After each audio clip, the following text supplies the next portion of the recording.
नमस्कार दोस्तों, अगर आप इस चैनल पर पहली बार आएँ तो प्लीज़ इस चैनल को सब्सक्राइब करें और बेल आइकन बटन को दबाएं। आज की कहानी है एक छोटे से गांव में रामू नामक गरीब किसान की। उसकी ज़मीन बहुत कम थी और वह मुश्किल से अपना और अपने परिवार का पेट पाल पाता था। रामू की पत्नी सीता और उनका बेटा गोपाल उसकी दुनिया थे। रामू के पास एकमात्र संपत्ति थी, उसका गधा, जिसका नाम मोती था। मोती उसकी हर मुश्किल में साथ निभाता था। वह खेतों में काम करने से लेकर सामान ढोने तक हर काम में रामू की मदद करता था। लेकिन गांव के लोग रामू का और उसके गधे का मजाक उड़ाते थे। वे कहते थे, रामू तू तो बस इस गधे के भरोसे जी रहा है, क्या ये तुझे कभी अमीर बनाएगा? रामू इन बातों पर ध्यान नहीं देता था, क्योंकि उसे पता था कि मोती उसकी सबसे बड़ी ताकत है। फिर भी गरीबी के चलते वह अक्सर चिंतित रहता था। एक दिन रामू की पत्नी सीता बीमार पड़ गई और रामू के पास उसके इलाज के लिए पैसे नहीं थे। उसने बहुत कोशिश की, लेकिन कोई भी उसे उधार देने को तैयार नहीं था। एक दिन रामू अपने खेतों में निराश होकर बैठा था। तभी मोती उसके पास आकर उसके पैर चाटने लगा। रामू ने मोती के सिर को सहलाते हुए कहा, मोती, काश तुम मेरी मदद कर सकते। अगर मेरे पास थोड़े पैसे होते तो मैं सीता का इलाज करवा पाता। मोती उसकी ओर देखता रहा, जैसे वह उसकी बात समझ रहा हो।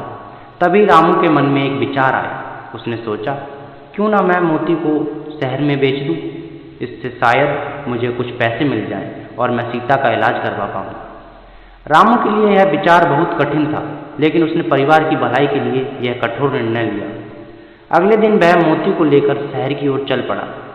रास्ते में वह सोचता रहा कि शायद कोई अच्छा खरीदार मिलेगा जो मोती की सही कीमत देगा। शहर पहुंचते ही रामू ने बाजार में मोती को बेचने की कोशिश की, लेकिन हर जगह लोग उसकी बात को नज़रअंदाज कर रहे थे। वे कहते, यह तो बस एक साधारण गधा है, इसकी क्या कीमत हो सकती है? रामू का दिल टूट गया। उसे समझ नहीं आ रहा था कि वह अपनी पत्नी की मदद कैसे करेगा। तभी बाजार में एक व्यापारी, जिसका नाम श्याम था, रामू के पास आया। श्याम बहुत ही चालाक और लालची आदमी था। उसने मोती को देखा और कहा, मैं इस गधे को खरीद सकता हूँ, लेकिन इसके बदले में मैं बहुत कम पैसे दूंगा।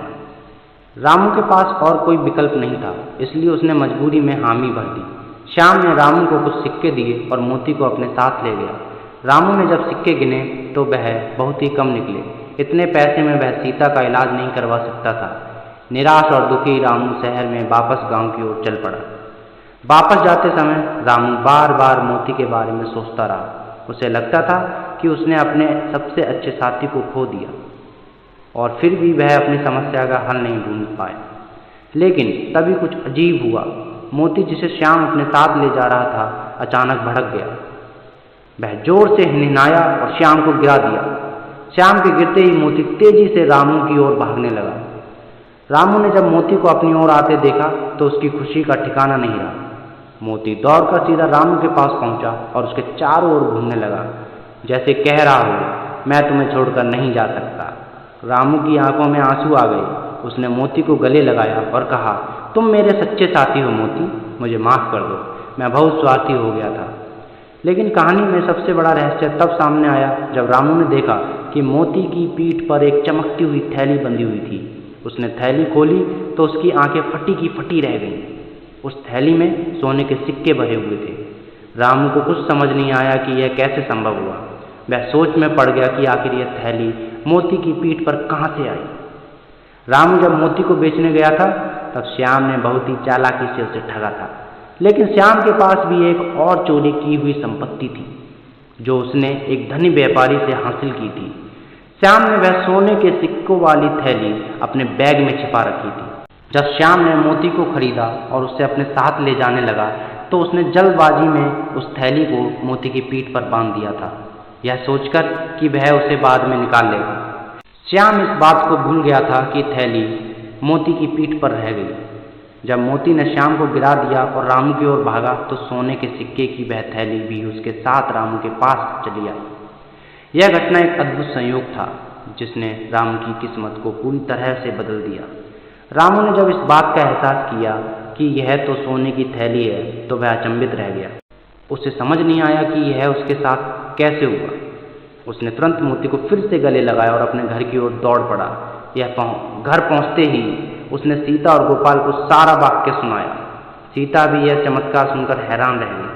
अब रामू के पास अपनी पत्नी का इलाज करने के लिए पर्याप्त धन था। उसने गांव के सबसे अच्छे डॉक्टर को बुलाया और सीता का इलाज करवाया। धीरे धीरे सीता की तबीयत में सुधार होने लगा। रामू ने अपनी बची हुई धनराशि से थोड़ी और जमीन खरीदी और अपने खेती को बढ़ाया। मोती अब रामू के लिए और भी प्रिय हो गया था। वह उसे कभी भी अपने से दूर नहीं जाने देता था।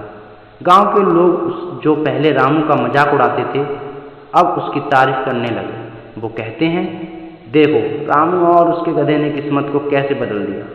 लेकिन श्याम, जिसने रामू को ठगा था, वह भी अपनी गलती पर पछता रहा था। उसने सोचा कि अगर वह रामू के पास जाएगा और सोने की थैली मांगेगा तो रामू वो थैली उसे कभी नहीं लौटाएगा। इसलिए श्याम ने चुपचाप गांव छोड़ दिया और कभी वापस नहीं आया। रामू ने समझा कि मोती उसकी किस्मत का साथी है। उसने अपने नए जीवन में कभी भी मोती को नज़रअंदाज नहीं किया। हर रोज़ वह मोती के लिए ताज़े हरे चारे का इंतजाम करता और उसे अपने परिवार का एक हिस्सा मानता। समय के साथ रामू गांव में सबसे अमीर किसानों में से एक बन गया। उसने अपने बेटे गोपाल को अच्छे स्कूल में पढ़ाया और उसकी शादी एक अच्छे परिवार में की। रामू की सफलता की कहानी पूरे गांव में फैल गई। लोग उसकी मेहनत और ईमानदारी की प्रशंसा करते थे। लेकिन रामू हमेशा कहता, यह सब मोती की वजह से हुआ है। अगर वह नहीं होता तो शायद मैं आज इस मुकाम पर नहीं होता। और इस तरह एक गधे ने एक गरीब किसान को अमीर बना दिया। मोती की वफादारी और रामू की ईमानदारी ने यह चमत्कार किया। यह कहानी आज भी उस गांव में सुनाई जाती है जहां रामू और मोती की दोस्ती की मिसाल दी जाती है। रामू ने अपनी कहानी से यह सिखाया कि सच्ची मेहनत, ईमानदारी और अपने साथियों के प्रति वफादारी कभी बेकार नहीं जाती। किस्मत हमेशा उन लोगों का साथ देती है जो दूसरों का साथ निभाते हैं, और कभी कभी किस्मत भी गधे की पीठ पर बैठकर आती है। धन्यवाद दोस्तों।